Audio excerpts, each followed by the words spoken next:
গাজীপুরের শ্রীপুরে পিকনিক বাসে বিদ্যুতায়িত হয়ে নিহত শিক্ষার্থী মীর মোজাম্মেল নাইমের ফেনীর বাড়িতে তার জানাজা হয়েছে।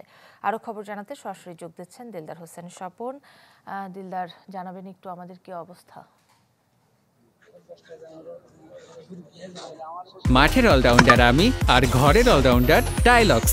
টাইলক্স টয়লেট ক্লিনার, ক্লিন মানেই টাইলক্স।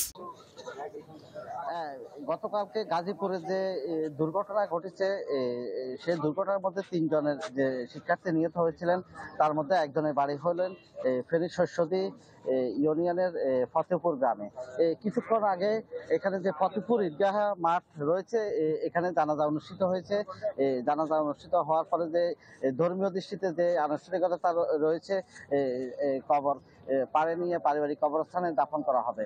তবে এখানে শিক্ষার্থী গতকালকে যে ঘটনাটা ঘটেছে, যে এই ঘটনা আসলে মর্মান্তিক। এই ঘটনার কারণে আসলে পুরো এলাকাবাসী এবং তার যে স্বজন রয়েছে এবং স্থানীয় এলাকাবাসী রয়েছে, সবাই আসলে শোকাহত।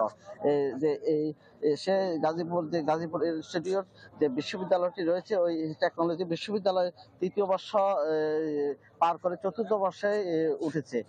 আর 1 বছর পরে সে তার শিক্ষা কার্যক্রম শেষ করার কথা রয়েছে। কিন্তু এই মুহূর্তে এই ধরনের ঘটনা আসলে পুরোটাই মর্মান্তিক বলে স্থানীয়রা বলছেন। তার পরিবারের যে তার বাবা রয়েছেন, কলেজে অধ্যাপনা করেন, উনি আসলে অনেক কষ্টে শিশুটা তার বাচ্চাটাকে লেখাপড়া করিয়েছেন।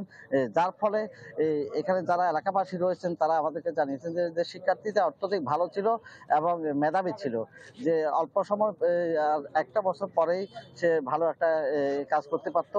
কিন্তু এই মুহূর্তে আর কিছুই হলো না, পরিবারের স্বপ্ন ভঙ্গ হয়ে গেল। এই ছিল আমার সর্বশেষ ফেনী থেকে।